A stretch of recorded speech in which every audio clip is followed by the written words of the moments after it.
पुण्यामधून एक अजब प्रकार समोर आलाय। पुण्यामध्ये शिवसेना उमेदवारानं हा अजब प्रकार केलाय। उमेदवारानं प्रतिस्पर्ध्याचा फॉर्म चक्क खाऊन टाकलेला आहे। पुण्यातील प्रभाग क्रमांक 36 मध्ये उमेदवारीवरून झालेल्या वादातून चक्क एबी फॉर्म खाल्ल्याची घटना घडली।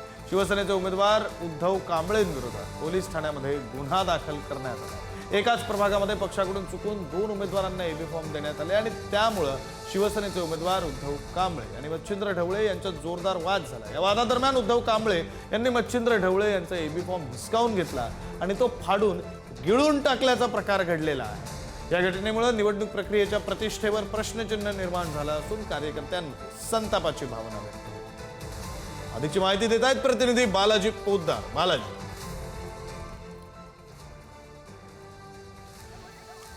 विक्रांत, हा अजब प्रकार जो आहे तो पुण्यात घडलेला आहे। शिंदेच्या शिवसेनेचे हे दोन्ही उमेदवार होते, मच्छिंद्र ढवळे आणि उद्धव कांबळे।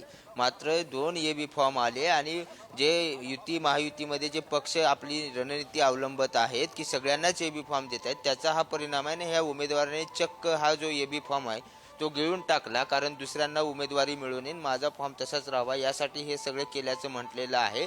आता याच उद्धव कांबळे यांच्यावर भारतीय विद्यापीठ पोलिसात गुन्हा दाखल करण्यात आलेला आहे। मात्र अशा पद्धतीने निवडणूक प्रक्रिया सुरू असताना राजकीय पक्षाने हे सगळे एबी फॉर्म बंडखोर तयार होणे, नाराजी होणे यासाठी सर्वांनाच दिले, त्याचा परिणाम अशा घटनांमध्ये आता होताना पाहायला मिळतोय। या घटनेपासून खरं तर सगळ्यांनीच आता धडा घ्यावा अशी ही सगळी परिस्थिती आहे। मात्र आता उद्धव कांबळे यांच्यावर पोलिसांनी निवडणूक प्रक्रियेत शासकीय लोकसेवकामध्ये अडथळा आणला असं म्हणून गुन्हा दाखल केलेला आहे। आता पुढे काय कारवाई होते ते पाहावं लागेल। मात्र शिंदेच्या शिवसेनेतलेच 2 उमेदवार जे इच्छुक होते त्यांना 2 एबी फॉर्म दिले आणि त्याचा परिणाम जो आहे तो अशा पद्धतीने वादावादीमध्ये आणि फॉर्म गिळून टाकण्यापर्यंत झालेला आहे। त्यामुळे आता पक्षाने सुद्धा यावर गांभीर्याने विचार करणं गरजेचं आहे। मात्र हा अजब प्रकार पाहून आश्चर्य मात्र व्यक्त केलं जात आहे। अनेक कार्यकर्त्यांमध्ये संतापाची भावना सुद्धा आपल्याला पाहायला मिळते। विक्रांत, बरं, धन्यवाद बालाजी दिलेल्या या सगळ्या सविस्तर माहितीसाठी।